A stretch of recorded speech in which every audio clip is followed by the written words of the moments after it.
नवी नवरी जेवढी लाजत नाही ना तेवढा आमचा कल्लू दादा आज ड्रेस चेंज करताना लाजत होता. तर नमस्कार मित्रमंडळी, कल्लू दादाला थोड्याशा वाईट कमेंट आल्या होत्या, ते वाचून ते जरा नाराज झाला होता. नाराज झालेल्या कल्लू दादाला खुश करावं म्हटलं म्हणून त्याला एक सरप्राईज द्यावं वाटलं आणि ते सरप्राईज देण्यासाठी आम्ही त्याला घेऊन आलो होतो कपड्याच्या दुकानामध्ये पाथर्डीला. हो याला ओळखीत आहे तुम्ही? 100%. आमचा आबे म्हणतो तो लाजतोय हो, मी बाजूलाच होतो. कल्लू दादा ड्रेस घालून बघत होता तोपर्यंत म्हटलं थोडीशी मस्ती करू. सोबत ऋषी आणि आबे पण आलते. म्हटलं त्यांना पण विचारू, बाबा तुम्हाला पण कपडे घ्यायचे काय? नाही तर म्हणायची आम्ही नाही येणार रील मध्ये.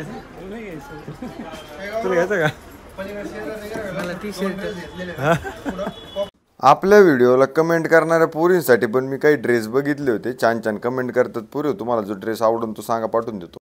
हे दोघं म्हणायला लागले मला मला मला मला. म्हटलं तुम्ही दोघं टॉस करून घ्या, जो टॉस जिंकन त्याला ड्रेस घेऊन टाकू.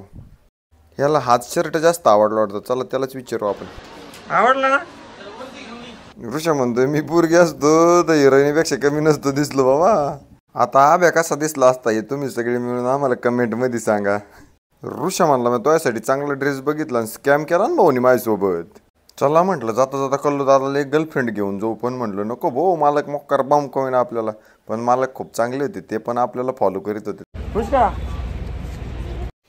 मग काय निघालो तर आम्ही परतीच्या प्रवासाला. म्हटलं चला थोडीशी आईस्क्रीम खाऊ. आब्याची थोड्याशा उचापत्या करून झाल्याच्या नंतर अंगाची झालेली लाई लाई लक्षात घेता आम्ही थोडीशी आईस्क्रीम चाखली आणि घराकडे निघालो.